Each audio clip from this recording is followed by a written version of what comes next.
Hello everyone, my name is Marcelino Verdika. I am from Mechanical Engineering Department, and today I make a video for my fourth task. And in this my fourth task, here I will retell what the video talking about. The video serves as a discussion format for the judge test that all of the adjudicators were obligated to do. Alright, so let's get started. The first is the true or false section. The first one is the judge a judge should penalize a prime minister that didn't provide definition of keywords in a motion, and the answer is false. While it is recommended for a prime minister to define important elements of the words in the motion, but it does not result into a problem in the debate, the need should not matter, especially when the opposing opposition understands and concedes with the setup that the prime minister has provided, then that should be fine. So it is a recommended element of their speech, but it is not a requirement for them to do so, and therefore judges not penalize the prime minister for not providing definition of keywords and emotion. The next and the second is example or context do not count as extensions for a closing theme, and the answer is false. And debate, and also as mentioned in the debater and also education seminar, is that extension count as anything that is new, so you can bring a new rebuttals, new context, new example, things that you are now different and unique that can extend the debate further. So it doesn't have to be the form of like positive material or arguments, or context can also count as an extension for the closing themes. The third is a team which has the lowest score speakers in the debate is the team that brings forth in that debate. This is false. Now, we've seen a lot of judges actually filing for this item. So what this item specifically said is the lowest speaker. So it is entirely possible for someone get 65, but then their teammate got an 80, and that team can be ranked first, second, or third. So it is entirely possible that the lowest score speaker in the debate doesn't come from the team that ranked fourth. Was a trick questions because many people presume that what we mean was the lowest, like in terms of accumulation of score team, but that was not the questions, and so a lot of the judges fell for this trap and did not read the item carefully. The fourth is whips are encouraged to prioritize giving a biased adjudication of the debate than to respond, and this is true. While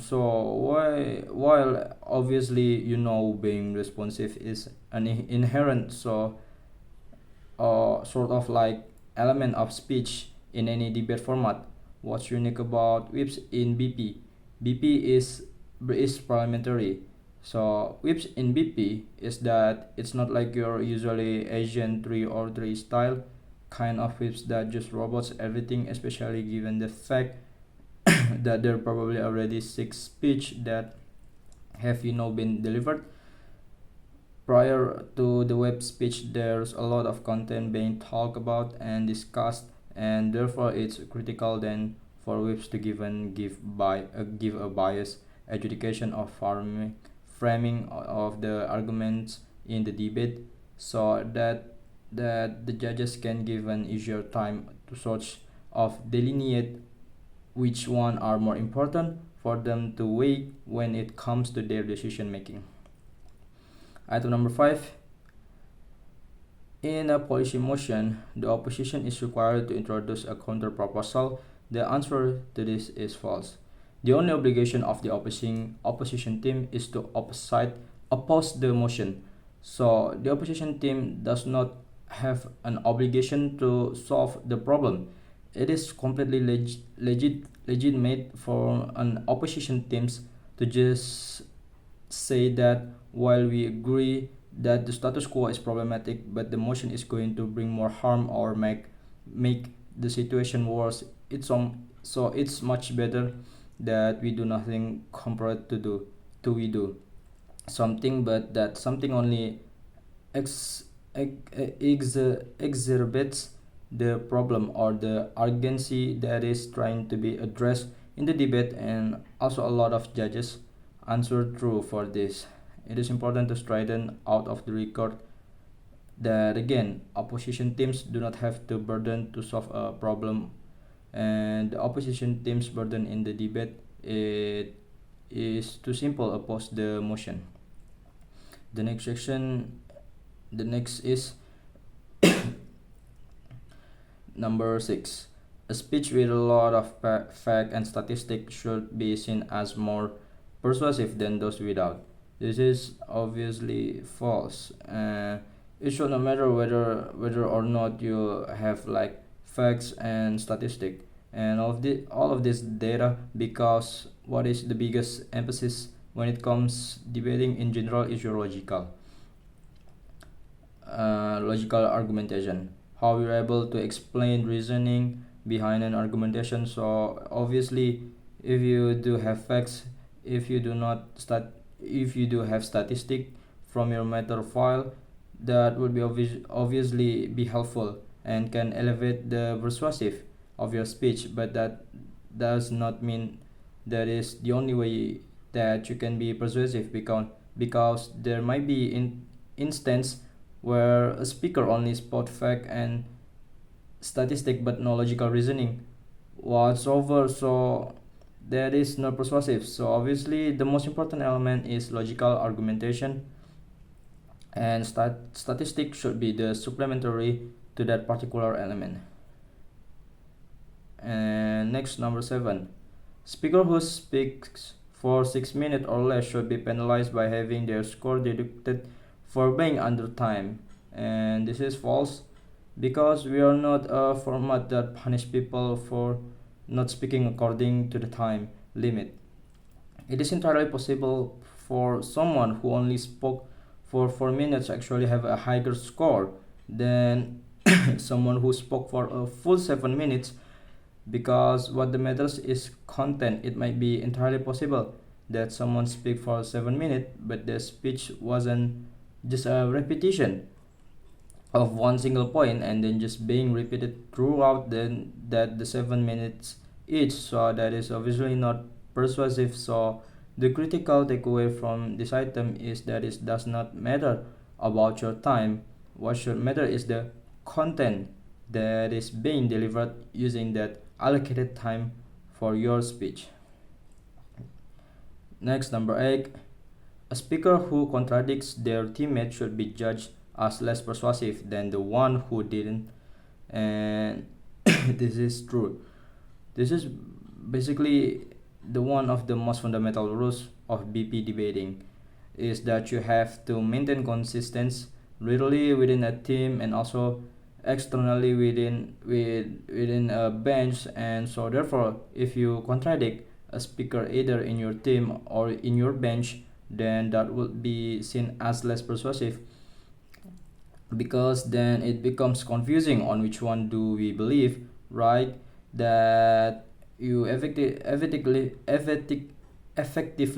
doing the opposition job for them by saying something that undermines the premises that has been delivered before. Next, number 9. A team that only responds should be punished for not having arguments, positive material or extension of closing. And again, this is false. In the old school of doing things, people do separate between arguments and response.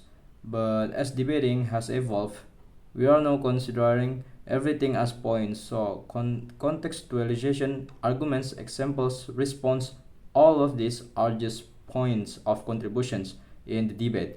So therefore it is entirely possible for a team to just run responses on proving harms of the policy without having any arguments positive material extinction, and they can usually win the debate. So the answer to this is false.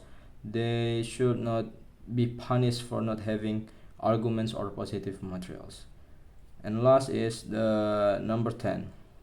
Lower feedback should be given to fellow panelists who decide to change their decision quickly after listening to other panelists' explanation. This is false. In fact, we highly encourage that in BP adjudications for consensus.